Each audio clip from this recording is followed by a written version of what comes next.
You heard in the introductory video a few weeks ago, there are three main pieces of calculus: limits, derivatives, and integrals. And here we are at our last section, integrals. So, what you're seeing here is a graph of a function. As it can be seen by using this idea of Riemann sums. So Riemann sums is a mathematical summation in which you try to determine the area under the curve with rectangles. Okay, so you can see there's a whole bunch of rectangles all under the curves. So what happens is you are trying to find the area under the curve between 2 points. So let's say from the beginning to the end here, you can see in all three graphs, kind of from the left side to the right side, you're trying to find the total area under the curve.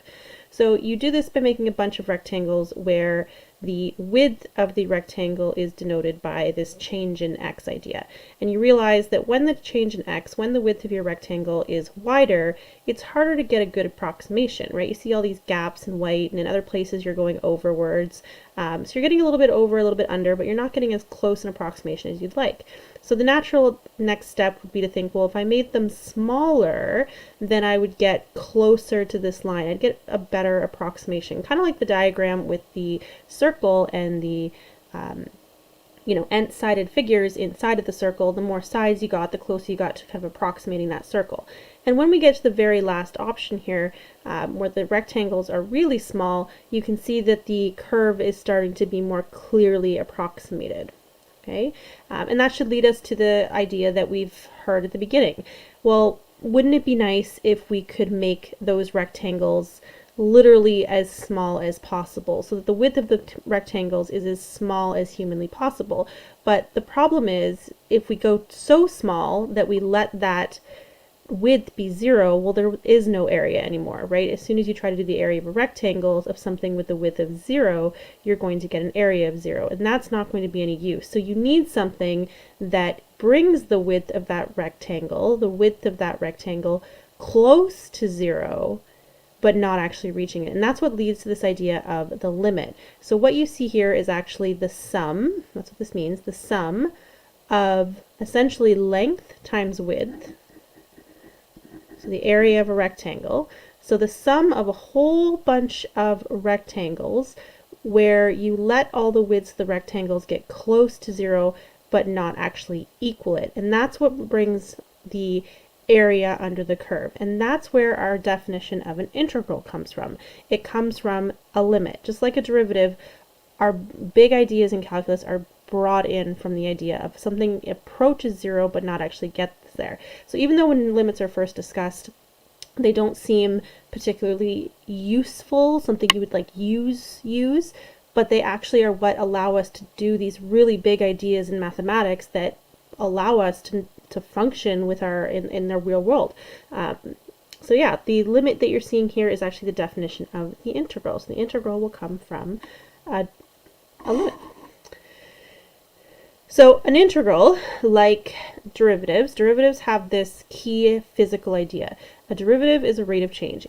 It allows you to find the slope of a curve at a point.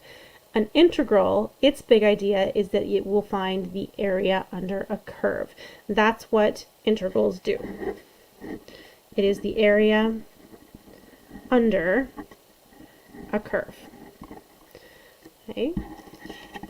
So we're going to approach that physical integral definition a little bit when we do some applications in our very last class. So this one is just an introduction to integrals and how they're calculated and their notation, and then we'll use them a little bit in our last class so you can see where some of the applications get used. So for now, we're just going to focus on the theory mathematical part of a derivative, an integral.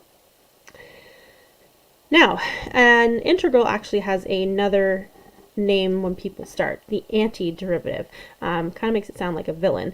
It's the antiderivative. So the reason we sometimes call it an antiderivative is because an integral will reverse a derivative. They are reverse process of each other. So if you try to differentiate x squared, you get 2x. Well, if you integrate 2x, you get x squared. So it goes in a circular fashion. right? The integration process will reverse differentiation and vice versa. So they work in tandem with another. So that's why they're sometimes called the antiderivative, is because they undo derivation. And you're going to learn how to do that.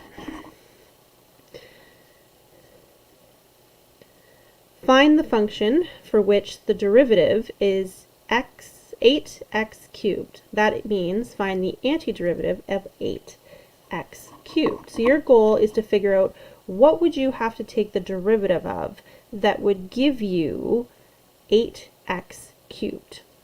Okay, so you got to think back to your derivatives rules. What would have allowed you to get this as an answer?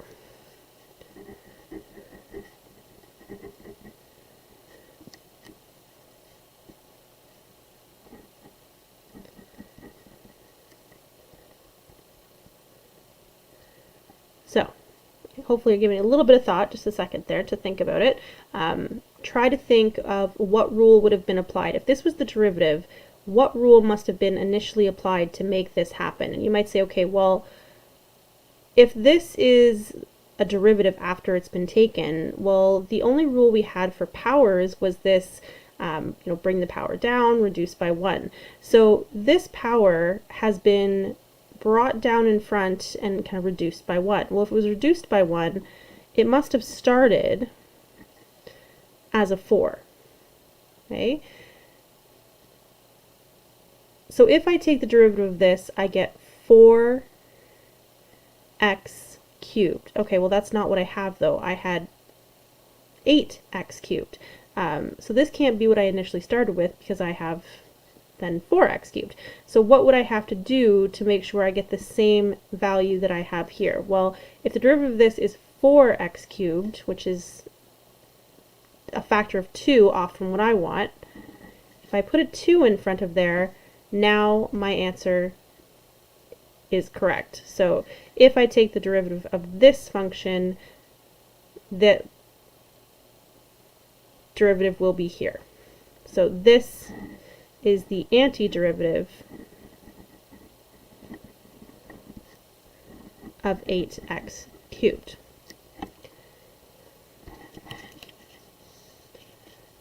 So let's try it again.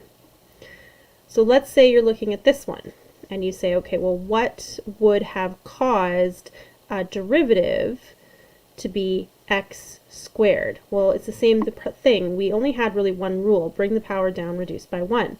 So if I brought a power down here, it must have initially started as x cubed. So then I kind of back and forth, I keep going back and forth in my head, doing the derivative and then trying to think backwards. 3x squared would be the derivative. Well, that's not what I have here though. So I have an extra 3, but there's no 3 here. So what would I've had to have initially to take the derivative and only end up with x squared, not x cubed? There must have been something that happened. And when you realize, well, if the 3 came down in front, but it's not here, it must have canceled out with something. And the only thing that would have canceled out a 3 in front would be a 3 on the bottom. Now when I take the derivative of this, I will get x squared. Same with here. What would I have done here to get 2x? What would it have started as? Well, the power must have been reduced by 1, so it must have started as x2. When I take the derivative of 2x, oh, well, that's exactly what I have. So that must have been the original function. So this is the antiderivative of x squared plus 2x, which means that when I take the derivative of this, I get this. So that's why this is the antiderivative. You're trying to figure out what you took the derivative of. That's why it gets the name antiderivative.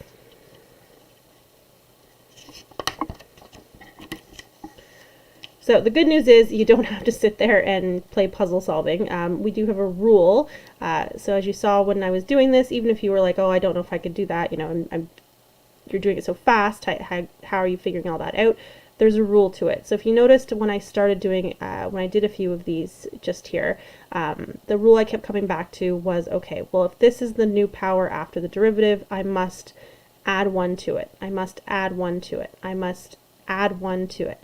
and then from there I can kind of work to figure out my coefficient. So there is an actual integration rule that we follow. We do not have to do it all from memory or from, logic.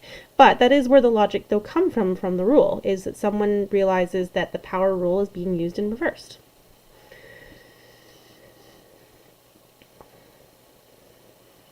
So let's get into the integrals and how we use these rules. An indefinite integral. So there's two types of integrals, indefinite and definite. Indefinite don't have any numbers, like they're not solved, they're just functions like this, and definite integrals have numerical answers, which you'll see both. Given the following functions, x cubed plus 4, x cubed minus 7, x cubed plus 4 pi, what do they all have in common? Okay, so since we're talking about calculus here, see if you can think of what, I can do calculus-wise that these would all have in common. And if you think in terms of our calculus study, if you look at all four of these functions, they all have the same derivative.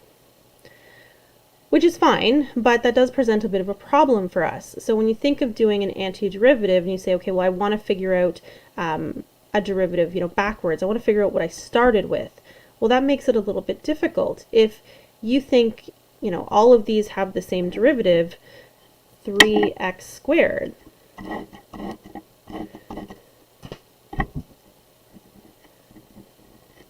All of these have the same derivative, 3x squared, which means that when you're presented with 3x squared, how do you know which of these you started with? Because on paper, we don't know which of these constant values it had, if it had one at all. The first one doesn't have any constant. But we don't know if there's a constant value included. So, what are we supposed to do in integration when you're dealing with integration kind of going backwards? How do you know if there is a constant as part of your integral, as part of your antiderivative? Because that constant would have just become 0 when you took the derivative. So it's hard to know if it was there at all. So how do we know that there is maybe a piece missing?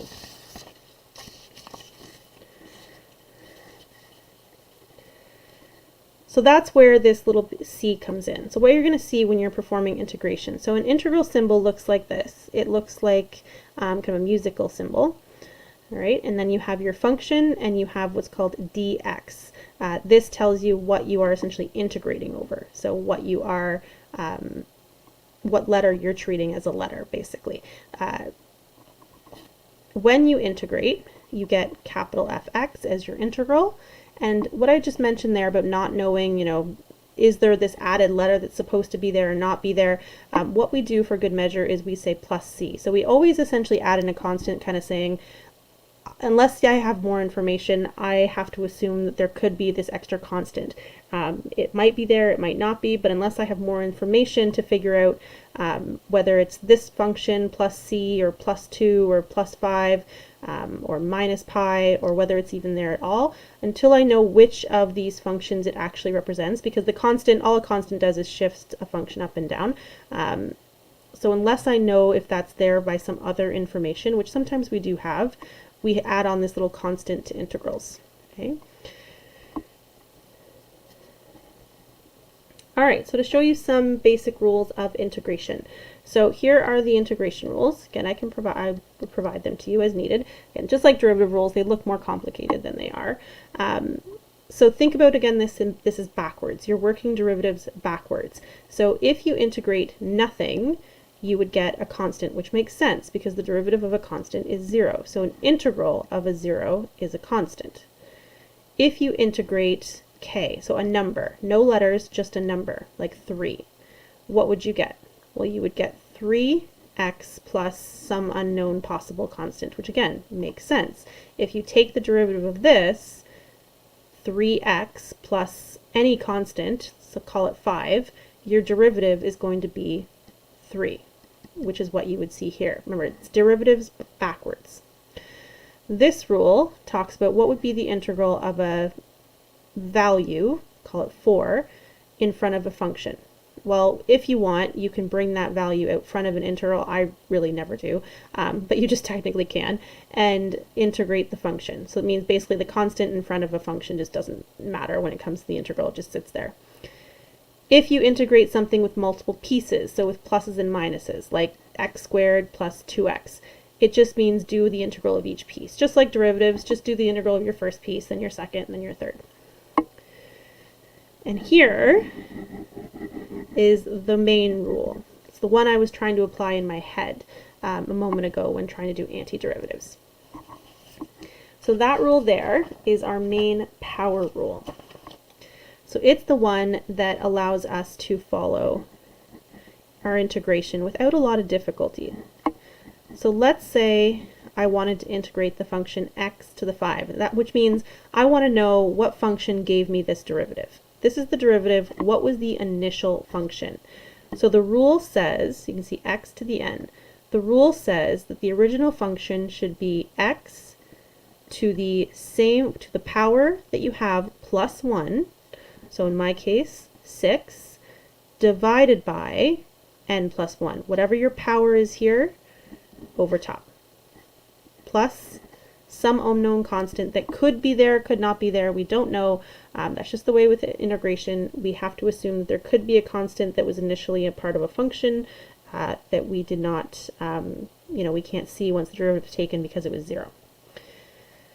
And that would be your integral. And you can see if you take the derivative, 6x5, the 6 and 6 here cancel, leaving x5. And that's how what integration means. It means to do to find what the function was for the derivative. And interesting the way they're so connected, your opposites, integrals and derivatives, and yet on paper they really seem completely different. One is doing the slope of a curve, and one is finding the area under the curve. Like this one finds area under the curve. When you integrate and get a numerical value for an integral, you are getting the literal area under a curve. But when you perform a derivative, you're getting a slope. So physically they seem like two completely different things night and day, and they are so eloquently related mathematically. All right, so we're going to do some examples. That's the only rule you need. We're not going to do any more than that. There's lots of rules for integration, but again, just time-wise and what we can do, we just don't have that kind of time. But there's lots of rules, but that's the basic one. If you're just doing some introductory calculus, the power rule is all we need.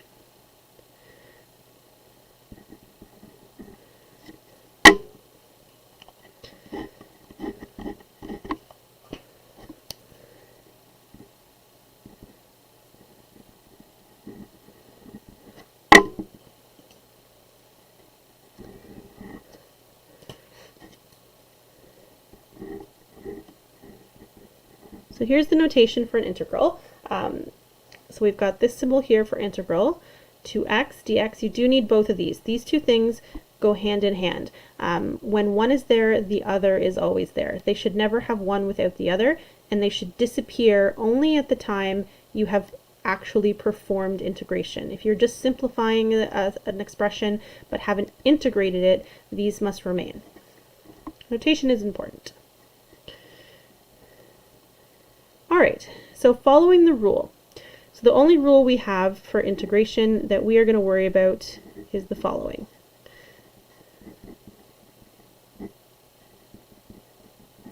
That's it. That's the only rule we have to work with.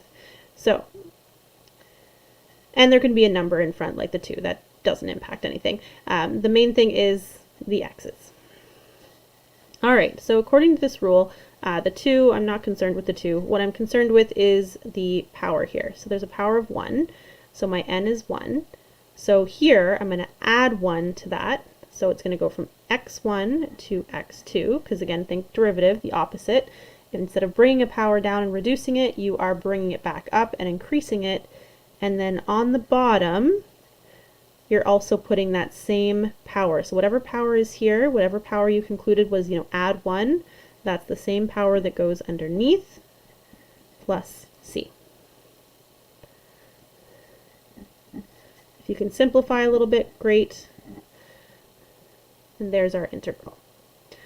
So the area under the curve of 2x, which is actually a straight line, can be found using x squared.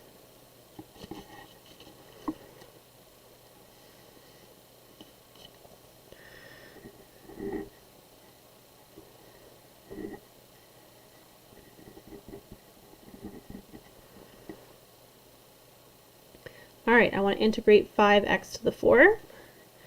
So the rule says I'm not worried about a number out front. I'm concerned with the power. X to the 4, that should be x to the 5 over 5. Again, I always add 1 to my current power and then divide by that same new exponent underneath. We've got 2 there. Notice the symbols here, they're staying here until once I actually do this rule, once I actually add my exponent and perform this, that's when these should come off. That's how our notation works.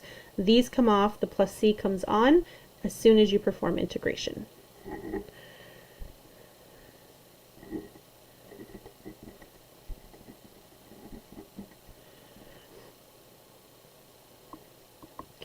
All right, this one.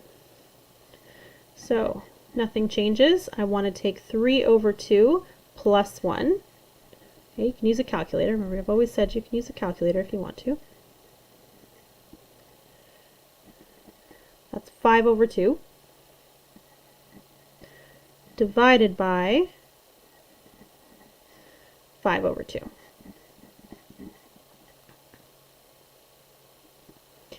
All right, so we are going to simplify this. 8 divided by 5 over 2. What happens if you want to try it in your head, what always happens is essentially these flip. So this was 8 times 2 divided by 5. So it's kind of a, what do you call it, flip and multiply. So this 5 over 2 actually becomes 2 over 5. So it's a flip and multiply, so you actually get 16 over 5. Again, you're welcome to use your calculator. So in a calculator, if you don't want to do this, try this in your head, which I'm sure some will not. 8 divided by 5 over 2, just to simplify these coefficients, equals, I got a fraction button. I don't want to write 3 1/5. I want the improper version, so I hit shift and my same fraction button. It'll tell me it's 16 over 5. So 16 over 5 is my integral. The definite integral. So like I said, there are 2 types of integrals, the indefinite and the definite. The indefinite is what you just did. So you weren't getting numerical answers, you were literally getting functions, and those functions represented areas under the curve. So if you plugged in, which we're about to do, if you plugged in certain numbers, you would get literally a number for under the curve. So the formula that you see down there below, just looking for my example really quickly. So recall from the first page this little diagram here. Now, if you wanted the area under the curve, you would have needed between 2 values that you wanted that area under the curve, and we call them A and B. You would use the same formula, making those rectangles really, really small, adding them all together, length times width, there's your area. Sum all your areas where your widths are really, really tiny.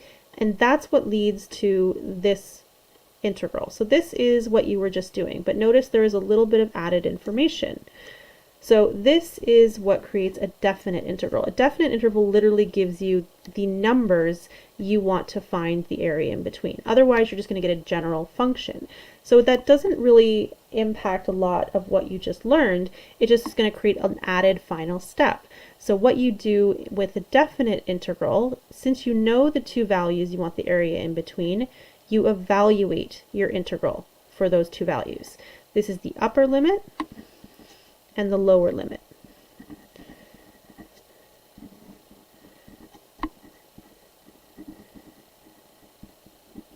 So we're going to evaluate our integral at the 2 limits.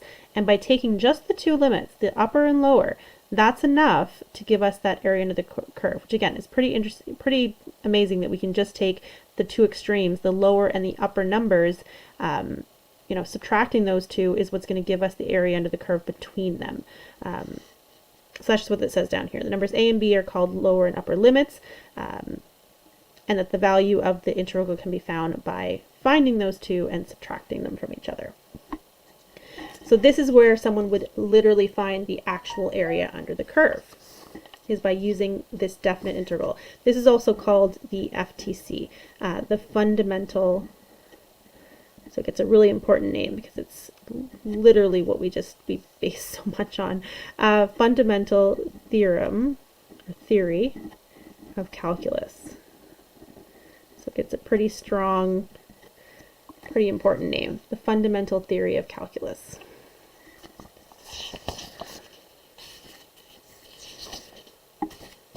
All right, so just to reiterate my points.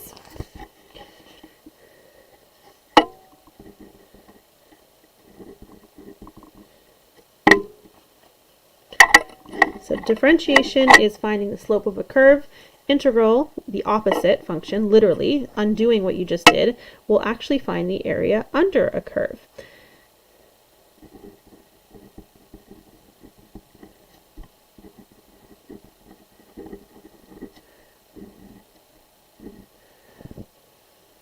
So I'm going to draw you a little example here.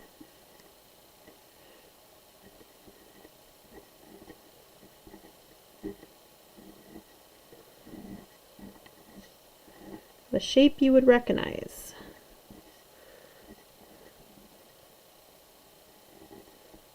Triangle. Here is my function. It's a straight line from the y to the x from 3 to 3. My function has the following formula. 3 minus x. My goal is to find how much area is beneath there. Now, one thing I can of course do, since I see the shape of it, it is just a triangle after all. Why not just do area equals base times height divided by 2? So my base is 3, my height is 3, so my area must be 4.5 units. Which is all well and good when you have a shape that you recognize, but a curved picture like you saw in the initial example there, the initial notes, you know, big S curve going up and down, you're not going to be able to use a base times height formula. Again, that's where calculus comes in. So for argument's sake, let's say that we do not know the area of a triangle and we are just going to use our knowledge of calculus.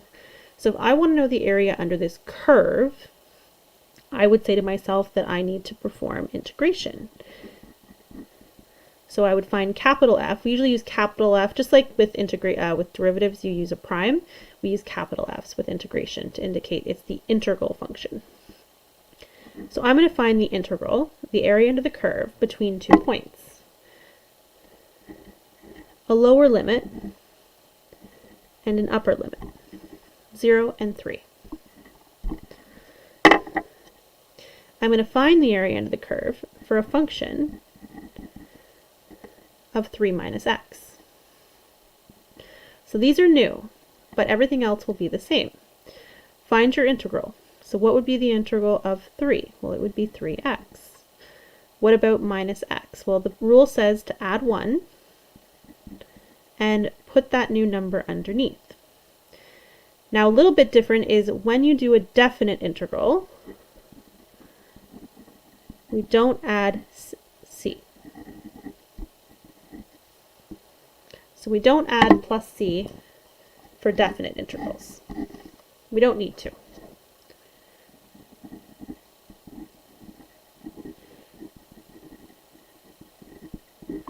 Okay. The reason we don't have to, if you want a little, just a quick little explanation, the reason we don't end up adding the plus c is because here, whatever your function is has plus c minus your function again plus c, they end up canceling each other out. So it doesn't do any good to include them because you're just going to end up canceling them out when you do the subtraction. So only for the definite intervals, because you're definitely finding a number, you don't need the plus c's because they cancel out anyway.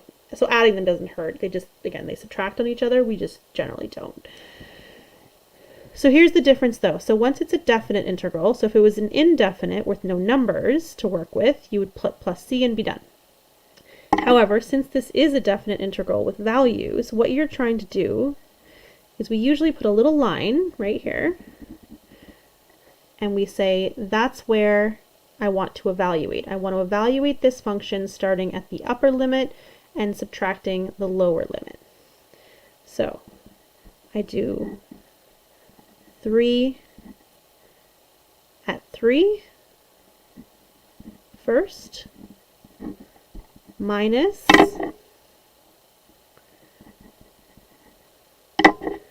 and then I do it again for the lower limit. 3, 0, at 0. Okay, you're strongly encouraged to put brackets around it because if you don't, it's very common for students to accidentally forget that this negative has to be a part of not only the first piece, but the second, the third, any other pieces that might follow. So I always encourage students who are just learning, always use some like nice big square brackets or something to show this is the first part of my integral minus the second part of my integral so that you don't make any mistakes with your signs.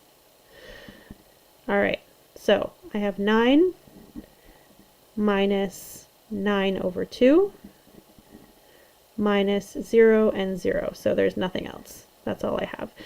That equals, well, what's 9 minus 9 over 2?